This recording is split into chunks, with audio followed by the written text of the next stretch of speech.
Nitong mga nakaraang araw, naging mainit ang usapin patungkol sa pagbabago ng konstitusyon or pagbabago ng mga economic provision ng konstitusyon para sa layuning palakasin ang ekonomiya ng bansa. Balikan po natin ang naging performance ni Pinoy pagdating sa ekonomiya kahit pa wala siyang binagong probisyon ng ating konstitusyon, kahit pa hindi binago ang konstitusyon. Sa data na ito, makikita kung gaano kagaling si Pinoy kumpara sa mga nagdaang presidente ng bansa mula kay FEM hanggang kay PRRD pagdating sa GDP growth at pagdating sa paghandle ng inflation. Makikita noong time ni Pinoy na itala ang pinakamataas na GDP growth mula sa panahon ni FEM hanggang kay PRRD. At makikita rin sa time ni Pinoy na kapagtala ang Pilipinas ng pinakamababang inflation rate. Ibig sabihin, malakas po ang purchasing power ng mga consumer nating mga Pilipino noong time ni Pinoy. Noong naupo si Pinoy bilang presidente, nadatnan niya ang ranking ng Pilipinas sa Corruption Perception Index bilang 146. Masyado pong mababa yan considering na 170 plus countries ang naandoon sa ranking na iyon.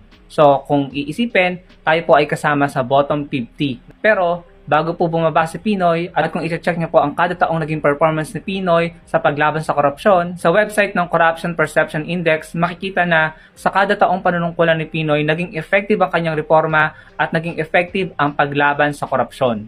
Noong 2014 nga po ay naitala ng Pilipinas ang pinakamaganda o pinakamataas na ranking natin pagdating sa Corruption Perception Index. Sa ranking na 85, matatandaan yung pinakita ko sa inyo kanina nung pumasok si Pinoy ay nasa rank 146 tayo. Pero noong 2014, sobrang nag-improve ang ranking natin sa ranking na 85. Ibig sabihin, effective ang reforma at talagang effective ang paglaban sa korupsyon. Kung matatandaan nyo, may matataas na opisyal ng gobyerno noong time ni Pinoy na naimbestigahan at naipakulong dahil sa mga kasong may kinalaman sa korupsyon. Sa makatuwid, napalakas po ni Pinoy ang ekonomiya ng ating bansa noong panahon niya sa pamamagitan lamang ng mga epektibong reforma at totoo, seryoso at epektibong paglaban sa korupsyon, pati na rin sa epektibong pag-handle or pag-control ng inflation. Sobrang baba po ng inflation noon at sobrang mura ng mga bilihin. Kaya naman bilang resulta, kung sana pong dumagsa ang mga foreign investors sa bansa kahit pa walang binago sa konstitusyon, kahit pa hindi masyadong nag-travel para sa mga state visit si Pinoy noong panahon niya. Ang inflation po at paglaban sa korupsyon ay ilan sa mga bagay na tinitignan ng mga foreign investors para magdesisyon sila kung maglalagak ba sila ng negosyo sa isang bansa.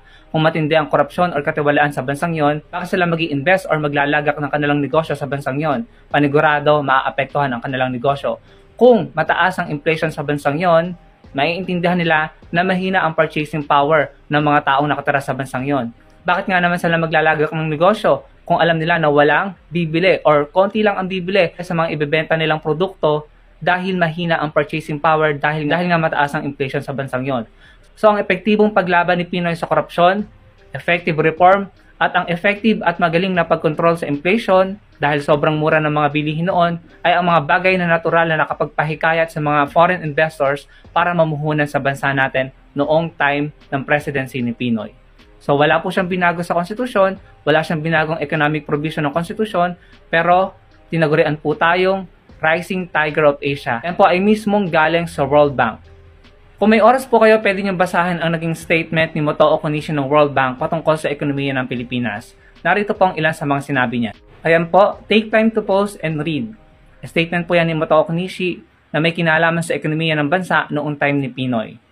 At ito po ang ilan lamang sa mga rason kung bakit si Pinoy Aquino ang naging best president ng ating bansa.